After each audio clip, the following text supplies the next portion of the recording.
Hello, you wonderful people, and welcome to another episode of Not to Comic Book. This being a show where we talk about TV shows that are adaptations of comic books. For today's episode, I'm going to talk about the latest episode of The Flash, as well as the latest episode of Arrow. Like always, if I'm talking about something that you want to listen to, you can always look in the description down below. I include a time when I start talking about each of the respective shows. So, for example, if you don't want to hear what I had to say about this week's episode of The Flash, you can skip to what I had to say about this week's episode of Arrow. But the first thing I'm going to talk about is this week's episode of The Flash. Great episode. A lot of interesting things went down in this episode, so let's break it down. I really like this being a very emotional episode because everyone's dealing with Barry's death in their own way. It's because it's that thing of because this puts things in a very different perspective. Barry's been gone before because of the whole situation, at the end of season 3. That was a thing of yeah, we know Barry's gone. He might not be coming back. That was a hard pill to swallow. But the fact is, it's at least knowing he's somewhere out there. That's what at least gave them some hope when he went missing in 2024. Because at the very least, Barry's out there somewhere we could potentially find him or, stop him from disappearing. But now it's this crisis, we know he's going to die. No matter what they do, if they alter anything from playing out the way it needs to play out, Barry has to die so everyone can live. Not just the people that are most important to him, everyone. And that's a lot, not just for Barry to shoulder, not just for Iris to shoulder, but everyone else too. It's because, for Cisco, it's no, I can't just accept that. Let me save your life. But it's no, it's we've been through tough times before. We've always found another way. We can find another way in this instance. But Barry's nah, we have to do this. We have to let things play out to this way. And it's because Barry's kind of trying his best to reach out to Cisco the most, because it's how can you, tell your best friend not to try and save you? And the fact is, Barry's trying to maneuver Cisco to kind of take over things when he's going. It's because who Cisco is, it's you are going to be the one that's going to take over when I'm going, leading Star Labs, leading Team Flash. They're going to need you because when I'm going, I need this to continue, because this family that they've built, he doesn't want it to fall apart when he's gone. So it's I want you to still be around. I want you guys to keep going. I want you guys to save other lives. So it's at the very least, with the time I have, let's save someone else's life. In his mind, let's save Ramsey. Ramsey's a doctor. He's super capable because of if he's able to get more years to fix, that involves his disease, he could save other people from that disease as well as other people as well. So it's let's do this one act of saving this one person, which could lead to more and more and kind of be like a domino effect of saving lives. And at the very least, take this time to save this one person. That's what the whole thing was meant to be, a teaching lesson to Cisco of kind of the sacrifices necessary for a hero.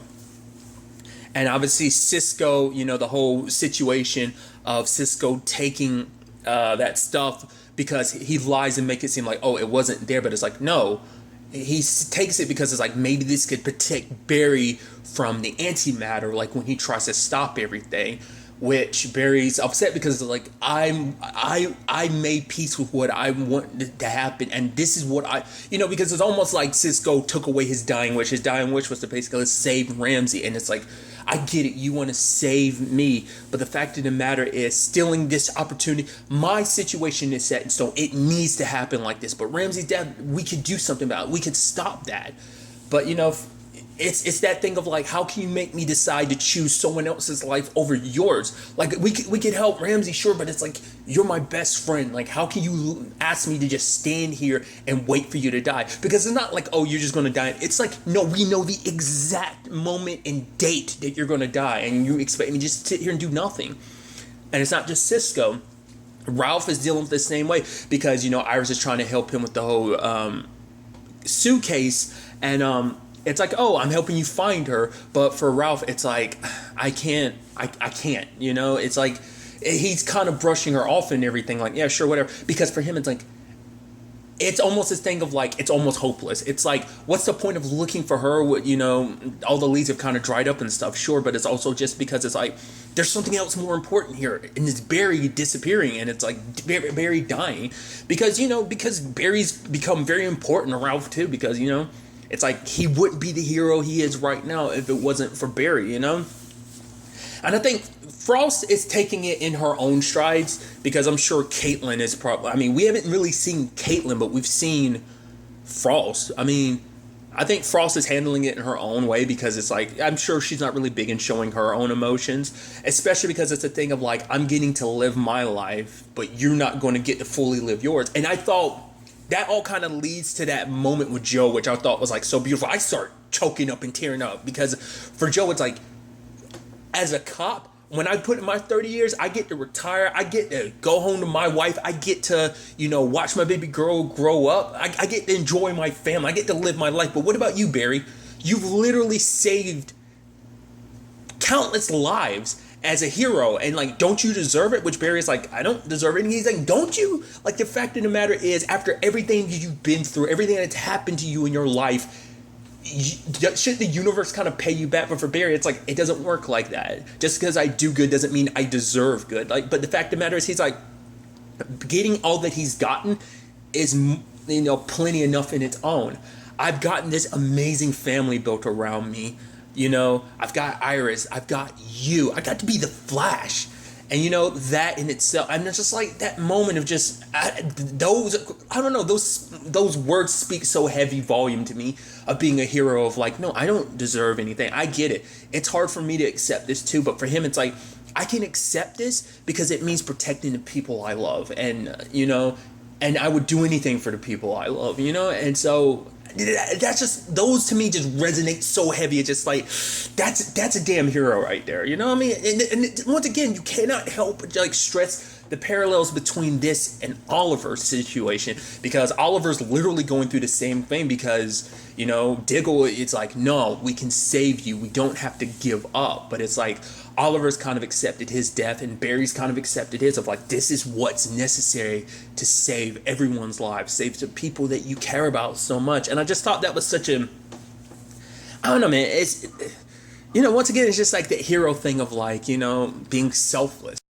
Which is kind of interesting in the grand scheme of things because it's like, that's kind of like the opposite spectrum of Ramsey's story. Because obviously they went through all that. They ended up getting this potential cure for Ramsey. And it's like, oh, because even Ramsey's like, whoa, shouldn't you be taking this? But it's like, no, Barry is like, the good that you can do, there's only enough for one person. And, I want to give it to you. And it's like, oh, because Ramsey does all this stuff about, because he looks at his mom as being selfish because the fact of the matter is she just accepted her death. And the fact of the matter is, because we see little flashbacks of him being like, you're not even taking care of yourself. You're never trying to fight this. But for her, it's like, people die. Death is just the natural order of things. Not everyone's going to live forever. And so I think he spent so much time fighting his mom about that and just such disagreement about everything that they spent probably their last time there being a wedge between them.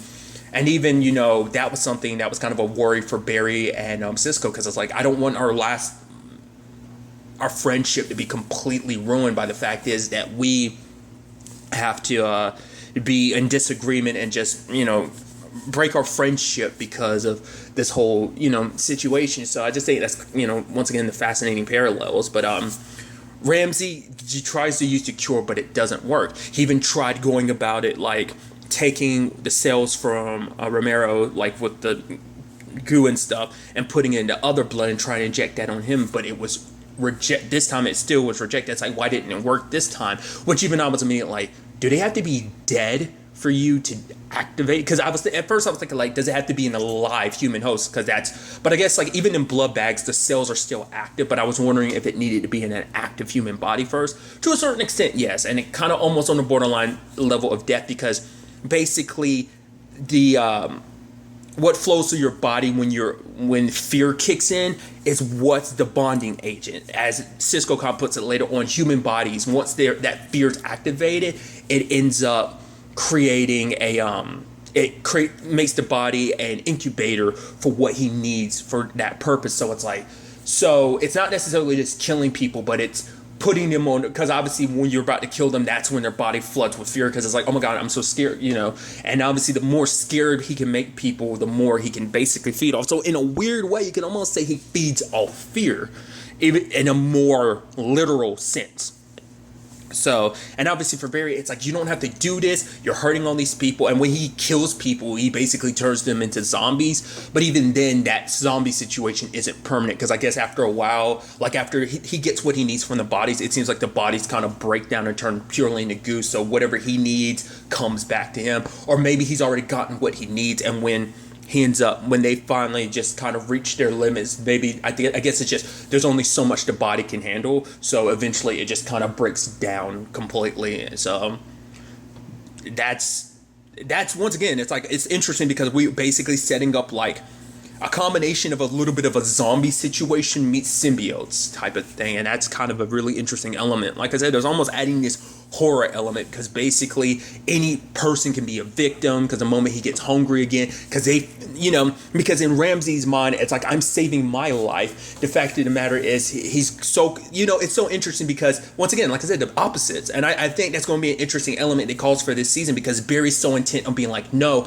I have to die to save so many people's lives. Ramsey is like, so many people are going to have to die to save my life. But I think in his mind, because in his mind, it's like, I'm basically finding the cure for eternal life. So eventually it's like, hey, once I'm fully cured, I'll be able to probably give this to other people, and death will never be, something we have to fear anymore. Death will no longer be our enemy. In a twisted sense, death will kind of be our ally, because in a sense, by killing other people, he's extending his own life. I mean, right now it seems like it's more so about his life, but I'm curious, is he going to try and sway it to be like, oh no, I'm doing good because me doing what I'm doing, so now I'm going to save my life is going to save countless others. But obviously he's being blinded by his own, selfishness in this regard. When you think about it, it's actually kind of pretty reminiscent of The Thinker to a certain extent. But like I said, it's almost that, once again, I think that's the message you're going by this episode of just kind of life versus death. Barry representing life, even though he's going to die, and Ramsey representing death, even though he's going to live. I think that's an interesting parallel there, because you can understand Ramsey, that fear, like everyone handles death. And I think that's a perfect analogy too for how different people handle death. Some people just kind of accept it, which is obviously an issue for some people. The same fight that Ramsey had with his mom, like I said, Team Flash is kind of having with Barry to a certain extent. Like I said, it's a very emotional episode, because it's like, how can you just accept this? How can you be okay with it? It's not the easiest thing to be okay with. It's natural for people to fear death, especially when it's so blatantly like in your face of like, this is going to happen. It has to happen. That's what makes it worse. It's not only that it's going to happen, because going to doesn't mean anything, because they've changed so many things. But at the same time, it's like, but meaning that it is going to happen, it has to happen, makes it worse, So I just thought that was kind of interesting. What I also thought was kind of interesting too is also, once again, we'll just refer to him as Nash, or we could just, this Wells, it's very interesting. Like I said, some very Indiana Jones level. It's Indiana Jones with technology, which is interesting. He ends up helping them break into that place. Because didn't he say like that technology, the stuff that they're using to try and cure Ramsey, which all of that's not gone. He used only a fraction of it, so that could still be something applicable. That could be something that, if he didn't end up destroying it, that could be something that Cisco could end up, like next episode or so, going to Ramsey's lab and stealing that. Maybe we'll ultimately see, but that's still something that's basically at play here. But what I was saying was, did he say it came from the... he said it in the episode on Blanket. It's the aliens from Heroes versus Aliens. Like, it came from them, didn't it? Specifically, I guess that company ended up getting their hands on that, and they were keeping it. And obviously, it's like, on the wrong hands, that could do some damage. But I'm curious, like, could that be something that Ramsey ends up using and applying to his own specific thing of, like, mutating it to kind of help spread his, infection thing to other people? I don't know. I'm curious to see, like I said, we've only seen like a fragment of what that thing's capable of, that he's become. I'm curious, like, is there going to be like a more manifested form? Like, I guess, once again, because I made the symbiote comment, I'm wondering, is it going to be something similar to that or something else? I don't know. But getting back to Nash, it is interesting, and I think it seems him being on Earth, on this particular Earth, is going a little, like, there's definitely something to it, because the fact of the matter is, it was like, oh yeah, there's beeping, and he's looking for something, and it was around Iris, and I'm like, what is that about? Then he turns out he's looking for some Eternium, and then he goes down into the sewers, and we see like an after image of like a almost like mapped version of like the monitor walking by. It's like, Oh, so was it, wait, so you're here for the monitor? Is that what you were looking for, the Eternium? Is that why it was beeping because of Iris? Because I guess if you get in close proximity to the monitor, like whatever it resonates from him, like ends up kind of flowing onto you. Is that what that's supposed to be? So maybe like Barry and Iris register Eternium because of the monitor, or maybe it's just because the monitor is using Eternium. So, but maybe he knows that like tracking Eternium is going to be his best way to find the monitor. So is that actually why he bugged Cisco, but they've mentioned the monitor since Nash and Cisco and Iris have crossed paths, right? Or maybe he's just not letting them know, because the whole conversation is usually whenever Wells comes to this Earth, they're here for a particular reason. So it's like, so, and the fact is that the monitor is kicking it somewhere in the sewers. It must tie into whatever he's doing with Lila, whatever he's building, because they got all those materials last episode in Arrow. So it's like, okay, so all these stories. Because I was wondering like what Nash's thing was. Is he just some like treasure hunter, geologist, or whatever? But it's like, no, it seems like there's something more. Like it might be something personal, or maybe it is connected to basically this crisis situation. It looks like all roads are leading back to that. And also circling back to something interesting that Ralph said, where it's basically him like, yeah, he's like, I'm not too worried about it. You know, he tells Iris he apologizes for kind of being a bit of a dick, because obviously, you know, he's going to miss Barry and everything. So it's just been, you know, obviously, like I said, everyone's handling it in their own way. But I think he says like, yeah, this is just, it's no big deal. It's a missing person's case. It's not like I'm getting married, which part of me thinks, is that supposed to be a wink and nod because like the moment he meets her, that's going to be his true love? Or is that supposed to be a wink and nod because maybe comic book wise, Sue is his wife? So maybe that's what they're setting up, which is also interesting because you have Frost being there like, oh, because I keep pairing those two together, like Caitlin / Frost with, you know, Ralph. I'm kind of leaning more, I was kind of thinking Caitlyn before, but now I'm leaning maybe Frost, but I think maybe Frost and Caitlyn, which that would just be a weird situation. I don't know. I'm interested to see how that ends up playing out, because I'm wondering, is that what they're setting that up to be? Because I am curious why this case is so important to Ralph, but I guess it's just like, hey, this is that one case that just, you know, it always just stayed in the back of your mind, and then it's like, you know, he's become the detective that he has, so it's like, you know what, I'm gonna do this, you know, because who he was before, it was probably back when he didn't care as much, but now he does care a lot because he's become the hero he's become. So in the grand scheme of things, I am very, very interested to ultimately see where all these paths lead us going forward into the next episode. And now moving on to this week's episode of Arrow, a great episode. There is a lot that went down in this episode, so let's break it down. We have Oliver returning to Nanda Pardot, which I always butcher that when I say it, but luckily runs into Thea, which, just a little side note, just because I bring it up all the time, Kingdom Hearts, just because I've been playing through the games and all that. Well, finished playing through all the games. It's just, every time I'm hearing Willa Holland say certain things, I'm just thinking Aqua.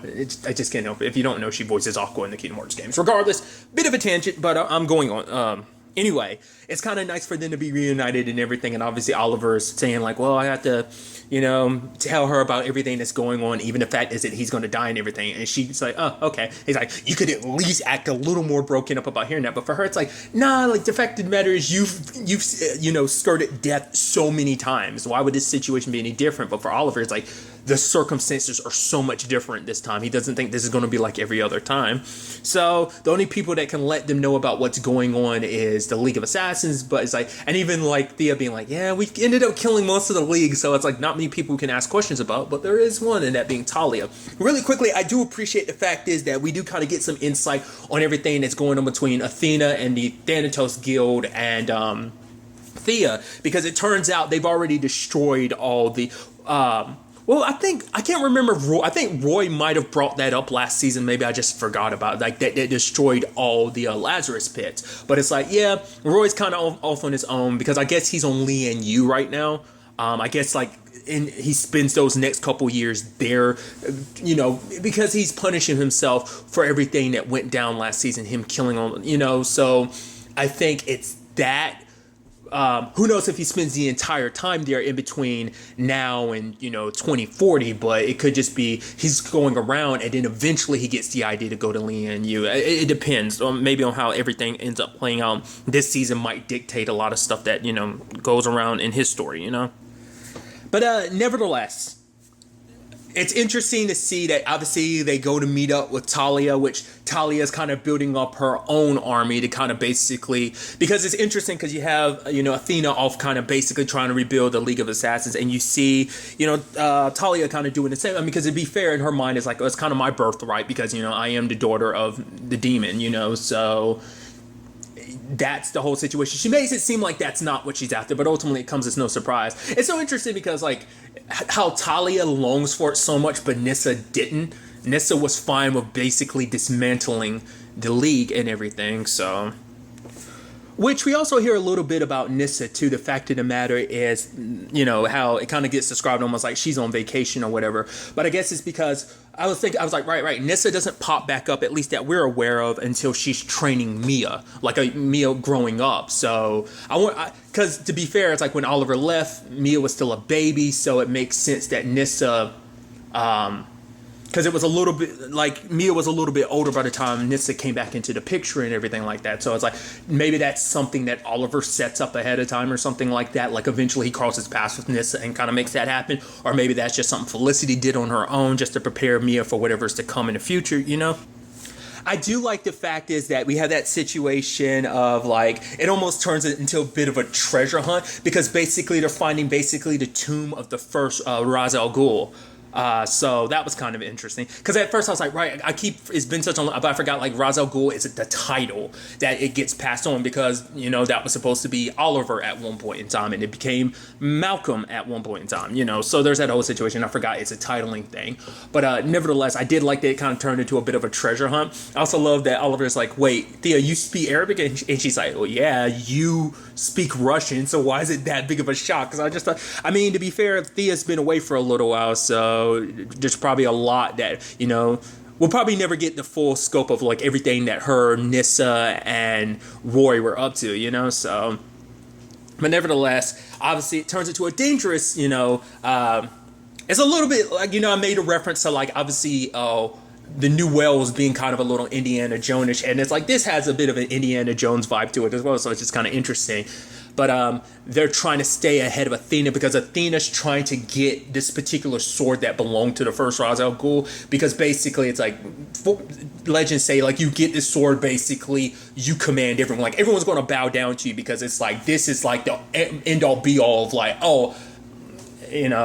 I have the power, which makes me think of He-Man, but regardless, so Oliver's in this for his own. He's not in, I guess, because initially, Talia ends up betraying him because she's trying to get to the sword first. Because, like I said, this is what's, for her, she feels like, because I think she feels like she was never given an opportunity to really lead because, you're your dad's daughter. If you were your dad's son, it'd be a different thing. But because you're your dad's daughter, well, one of your dad's daughter, he would never look at you like that. So, it's like, oh, I would run the league so much better than my dad could. I'm way more capable. So, which is sad because Oliver doesn't care about all that. All he cares about is getting the information about the monitor. But I guess in her mind, it's like, if I try to rebuild the league, you try and stop me.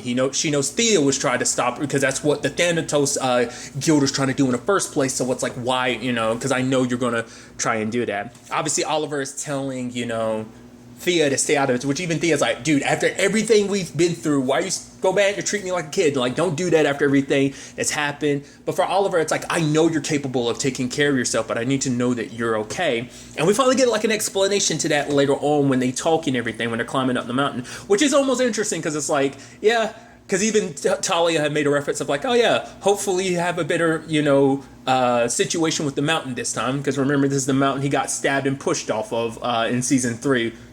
So it's kind of interesting, like the whole conversation of like, oh yeah, you've skirted death before, and this is literally a place where he literally skirted death before years ago, so it's just kind of interesting how it kind of almost all comes full circle in that regard.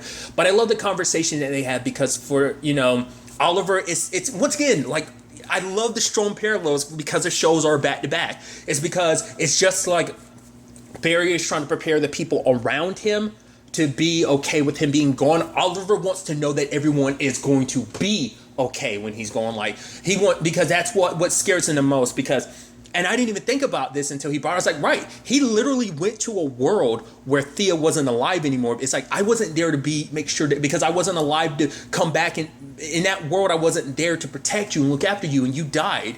And it's like, I've been to a world where you're not around anymore. And it's like, I can't stand the thought of like a world that this world might end up like that. So I need to make sure if I'm making this sacrifice that you and everyone I love and care about will be okay. Like, you know? And so that's why he's being so overprotective, because he's got like, that's enough to kind of boggle your mind of like a world where my sister isn't alive anymore. Plus knowing that like, I'm not going to be here to look after her, and I wasn't there to look after her in this world, and she ended up dying. So I don't want it to be when I'm going, she's going, you know? So, you know, just being a big brother. And I just thought that was so beautiful and heartwarming, you know?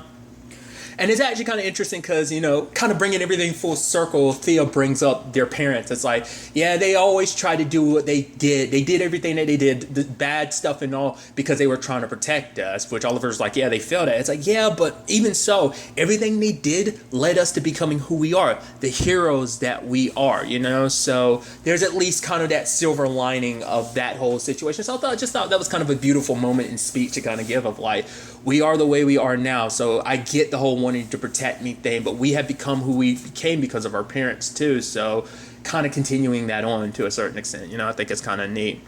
And then lo and behold, another room full of traps. Obviously her, you know, Oliver and Talia going through.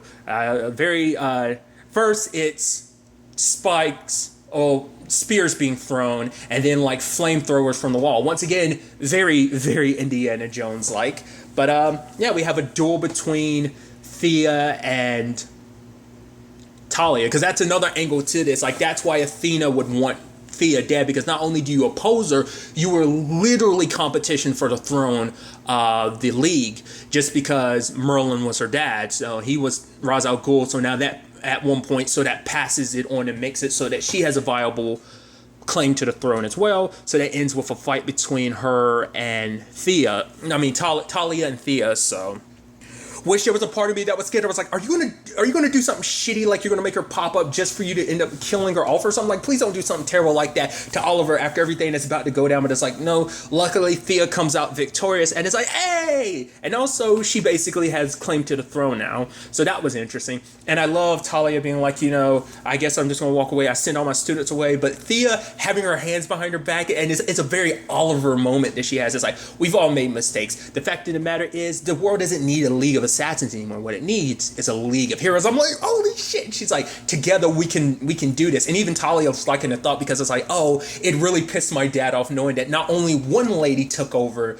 the League, but two. Oh, he'd be so freaking pissed. All right, let's do it. I love that's part of your motivation. But that's interesting to think of, like, oh, they're making a League of Heroes. I wonder, is that like what that means in the grand scheme of like what that league that they're creating, would that be in the DC universe? Is that something that does exist, or is that something specific to the show?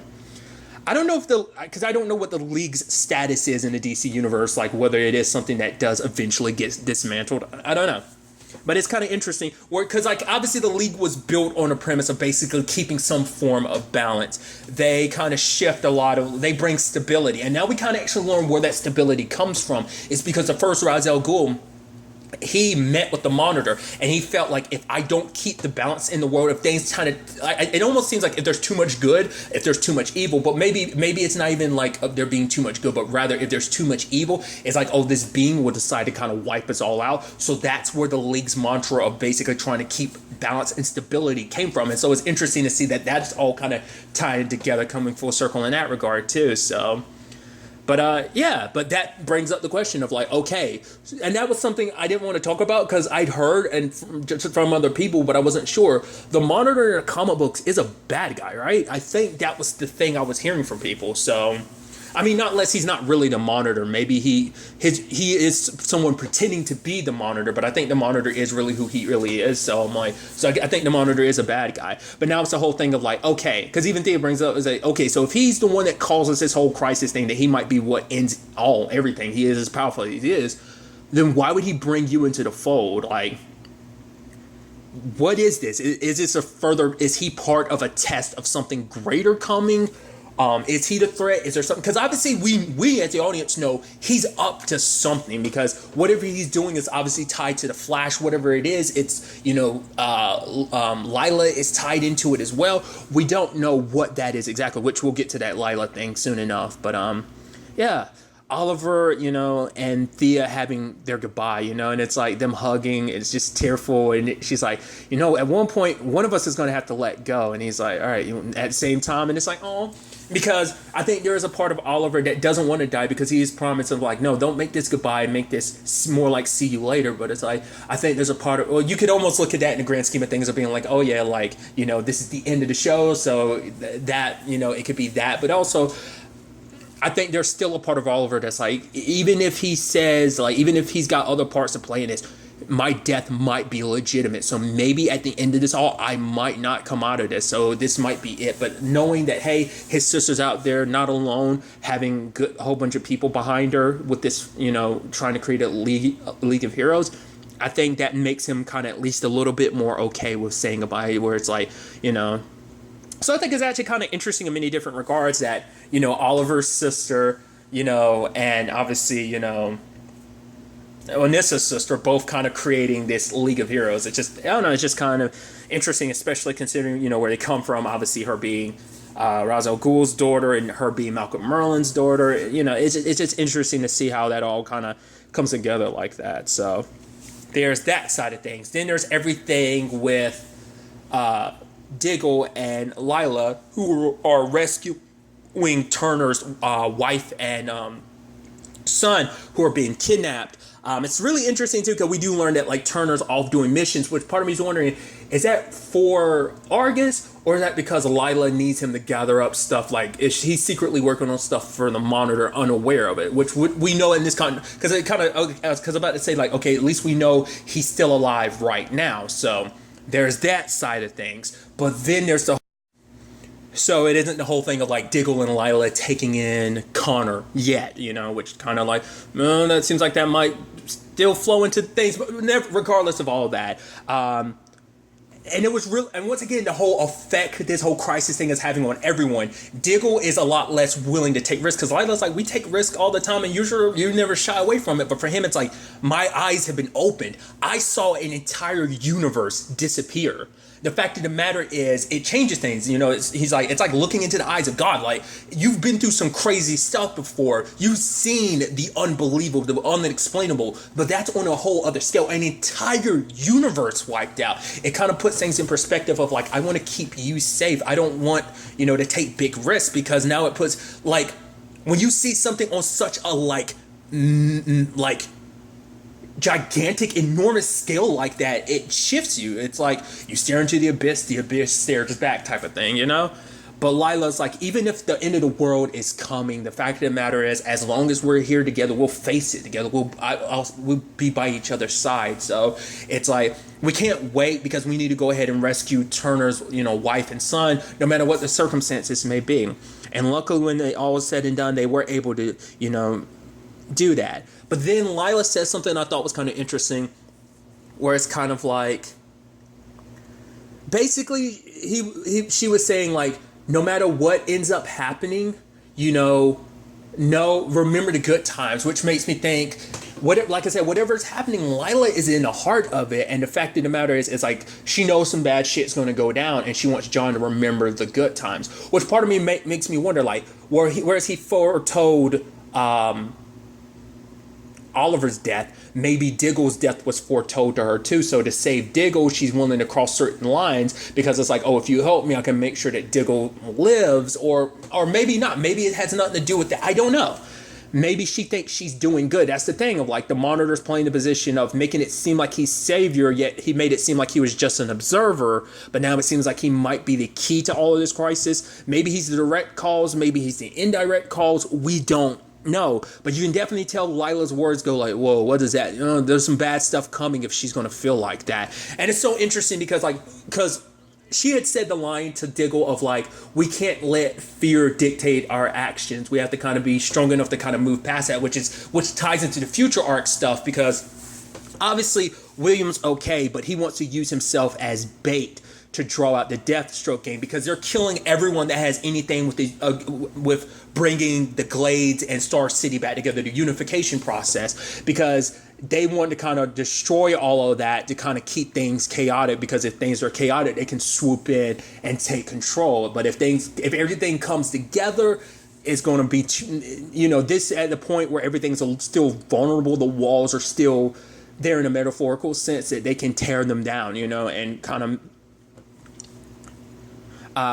of take reins of everything, because they're kind of like they're the go-to gang in town right now. So, but Mia doesn't want to put William in that position, so it's like, we'll take the fight to the Deathstroke gang themselves. What Zoe says his line I thought was kind of pretty neat, and it's very reflective of obviously everything that's going down with Oliver and Thea in this episode too, where it's like, I hope you're not letting fear dictate your actions. And Mia's like, I'm not afraid of JJ or the Deathstroke gang. She's like, no, but you're afraid of losing your brother. Like, I hope you're just making the right choices and you're not doing this out of like fear of losing your brother, so but and then it turns into the whole thing of like, there's a lot of people here. It's like, Mia, you should let me do this. It's like, oh, you won't let me do it because I'm not the fighter. And it's like, no, because you're my brother, which is so beautiful, because obviously she kind of wanted nothing to do with William last episode, even finding out that he was her brother. But because she was on her own with her mom for so long, and then there's a whole complicated thing of finding out your mom been lying to you. So it adds that element of like, I don't know what to, I don't know. She was still processing a lot of stuff, but now it's like, William's all the family she's got. Their dad, gone. Their mom, gone. So it's like, the fact of the matter is, I'm going to do whatever I can to protect you and look after you. It's that complicated thing of just, she very, very much like her father in that moment of being like Oliver, in the sense that I will do whatever it takes to protect the people I care about, They always come first in my mind, So I thought that was kind of beautiful. And then, her telling William is like, if you tell anyone we had this conversation, I will kill you myself. And it's like, and you have that smile from William, like almost kind of like, I love you too, sis. It's just a beautiful moment. But they end up all fighting the Deathstroke gang, but he has a blade against Mia's neck, and luckily Zoe steps in, but because she steps in, he ends up stabbing and killing her. I was like, what? I didn't expect that. I was like, holy, because I almost halfway expected like William to kind of bust out of nowhere to attack him to get him away from Mia, but it's like Zoe stepped in and she died because of it. And it's like, for Mia, because she's blaming herself, because it's like, no, because I did this, like, you were telling me not to do this and I did it anyway, and now because of it, you're dead. And she's like, tell my dad kind of, I'm sorry for everything, and that she loves him. And it's like, no, you can tell him yourself, it's going to be okay. And she dies in Mia's arms, and obviously it pisses off JJ. It pisses off Connor, and he attacks JJ, and JJ's like, oh, you don't have it within you to do this. And he's like, you think I don't? It's like, you killed someone I cared about before he could. Like, things start getting bright. I'm like, what the hell is going on? And then everything, it's like, wait, what? Oliver's in the bunker. It's like, Oliver? And then like Dinah's there, Renee's there, and so is Diggle, and it's like, what's going on? Turn around, Connor, Mia, William are there in front of them. It's like, oh my God, they've been brought to the present day. I'm like, oh my God, yes, triple yes. Which a way you could skirt around this to be like, oh, the reason why you're not going to bring Felicity and present day Mia there is because you create a paradox, and that'd be a whole problem in itself. But still, that's just something funny to think about. But it's like, holy shit. So are they the only ones that got transported to the present day?